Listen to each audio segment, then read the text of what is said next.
Hello and welcome. The battle to fight climate change is a global battle that needs to be fought at so many levels.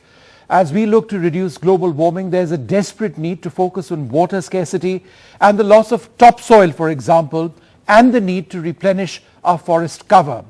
This will have an impact on a whopping 700 million in rural inhabitants of our country alone who depend on forests and agriculture, and that's just one example.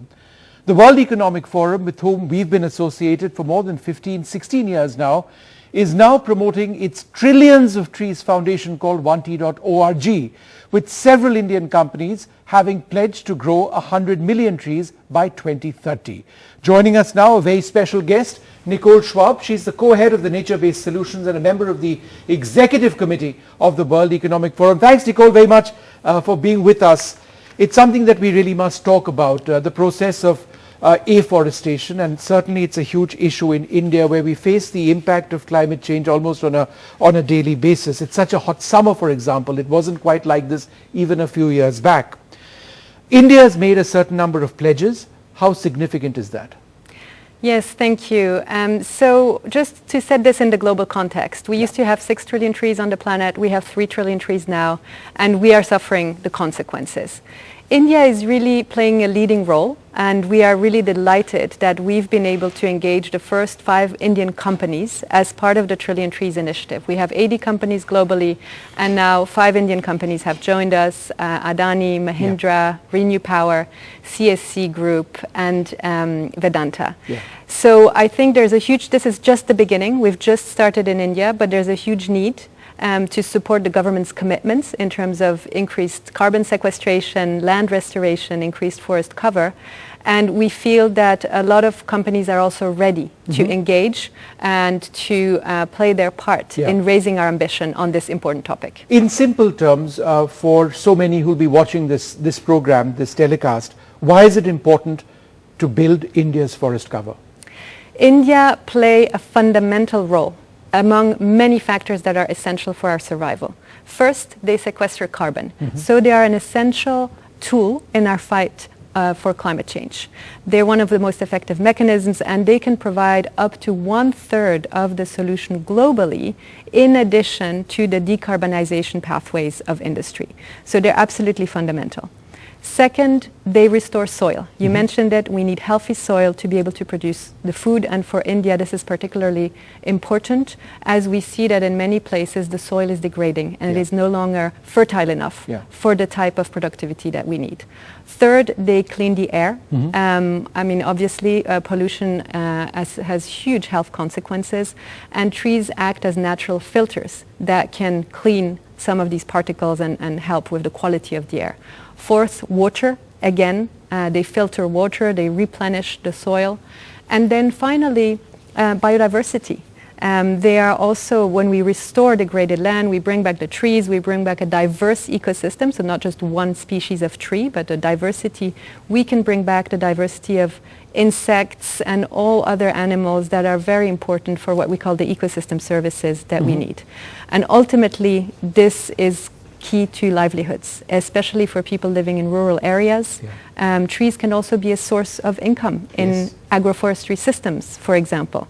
So it's really important we look at this, but we really think about restoration. So not just plantations, but restoration of diverse species so that we can benefit from all of these incredible services that the trees are offering us. And the initial goal, I mean, the goal, of course, is immediate. I mean, we don't have a minute to lose. But it's 2030, which is what the World Economic Forum is pushing at. Why is 2030 so important? Well, 2030 will be kind of a, we'll be taking stock. There's a lot of commitments that have been made on a global level, whether it's on the Sustainable Development Goals, whether it's also in relation to some of the climate targets that different nations have made commitments on different goals. And so we also feel that this is the decade of action. It's also the UN decade for restoration. It's this pivotal decade where we still have time to change the trajectory we are on when it comes to climate change and biodiversity. And it's not that we won't be able to have an impact afterwards, but the actions we take today are so important because it's having a cumulative effect. We're already seeing these vicious cycles in terms of biodiversity and climate, and so we have to act now. It's absolutely urgent. And it's not just climate, it's also air pollution, which is such a huge factor over here. Sometimes I wonder if Delhi wasn't as green as it were, how much worse air pollution would have been in our city, which is already one of the most polluted capitals in the world. But if we have more trees, air pollution gets cut down in a massive way, and the link to the quality of lives and the lives of people, countless, is direct, right? Yes, absolutely. And there are a number of studies looking at that, and also looking not just at pollution but at heat maps, at urban heat maps. And it's very clear that if you have more trees, the temperature actually drops. So in the areas where you have more trees, even if they're not forests, urban forests, you have a dramatic change in temperature. And this is becoming increasingly important as the global temperatures are rising. Yeah. You spoke about the United Nations briefly, the United Nations Decade on Ecosystem Restoration. That's what they're calling it. What is that all about, and how is your vision aligned to that? Yes, so we set up OneT.org to support the UN Decade on Ecosystem Restoration. So the decade is again about this decade of action across all ecosystems. So not just forests, but also oceans, grasslands, wetlands. Yeah. And it's a call to action, but what's very interesting is the UN has also mobilized a number of task forces on best practices, technologies for monitoring, so we can link into that and benefit from the best learnings from around the world. And we know India also has incredible experience in this space, so with OneT.org we're able to bridge also these learnings from different parts of the world and link into what the UN is doing on this space. I suppose not critics but cynics perhaps would argue that, look, in a country like India with its huge population and its growing requirements and its growing economic requirements, there is a need to cut trees. There is a need for factories to be placed. There is urban growth which is taking place. Our cities are growing inwards, they need to grow outwards. Land is finite. And therefore deforestation is inevitable. How would you respond to those? So I would say a couple things. First, we are sitting on a time bomb, and nature often gets deprioritized, but what we don't realize is that the actions we are not taking today will have huge economic consequences and therefore social consequences in the future. And the longer we wait, the greater this will become. For example, some losses will become uninsurable. I mean, there will be a huge financial cost associated to this. Second, as we think about nature and these interactions, we don't have to think about not cutting any tree. I mean, the timber value chain is extremely important and has many uses and can benefit livelihoods. But it's really about not cutting down old growth forests. These forests play a fundamental role across all the dimensions that we just talked about. So it's about building new economic models, new city models and a lot of cities are already including these approaches. For example, mangroves can act as natural coastal protection mechanisms. And, instead of built infrastructure, we can use natural infrastructure. So I think that we have to think about nature differently and understand that it can be a part of the economic model. It's not in one or the other. It can be both, but we have to think a little differently.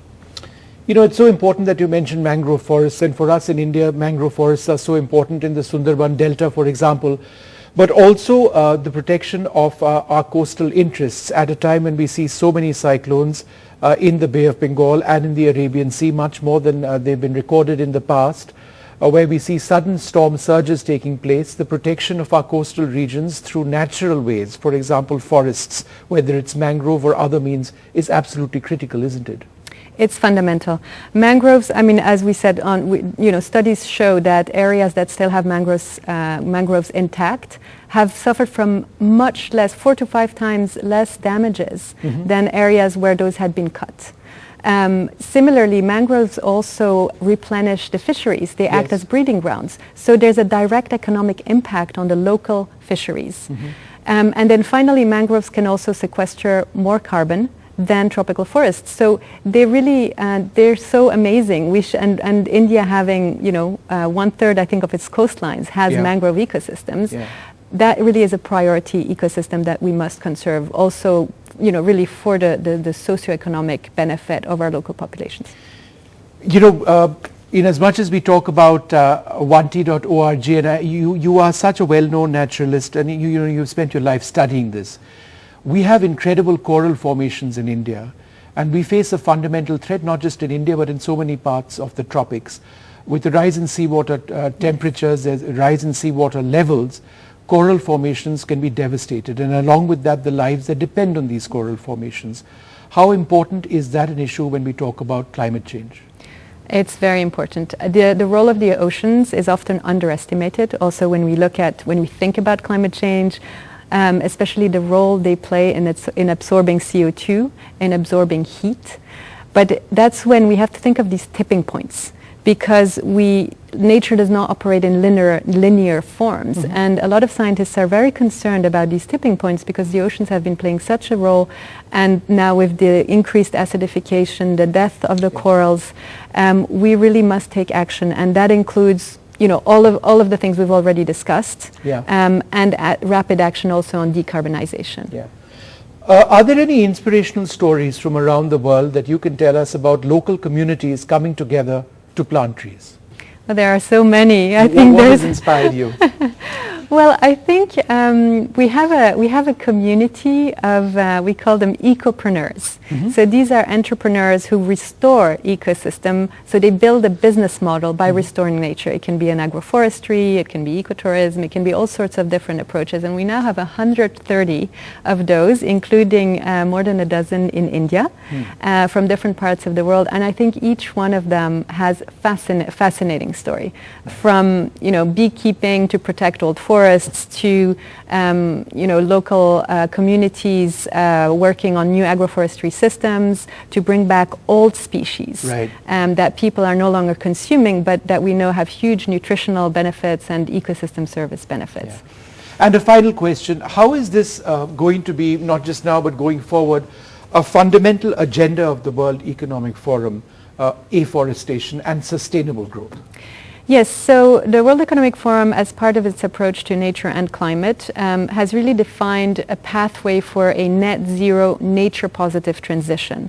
So we can tackle both of these aspects. And when we think about the nature positive transition, forests are a key part of that. Not only forests, but of course forests play a massive role, and it's also something that everyone can participate in. Sure. Everyone can join in, from very large corporations to the local communities. Right. Wonderful having you in the NDTV studio, and thank you so much for reminding us about something we just don't talk about enough. The restoration of millions of hectares of degraded land is crucial for not just our survival, but for the livelihood of billions of people across the world. This is not just an India story, but it's a useful reminder of where we are in India and what more we need to do. But this is a cause that we all really do need to be considering a lot more closely. We'll take a short break. There's more coming up on NDTV 24/7.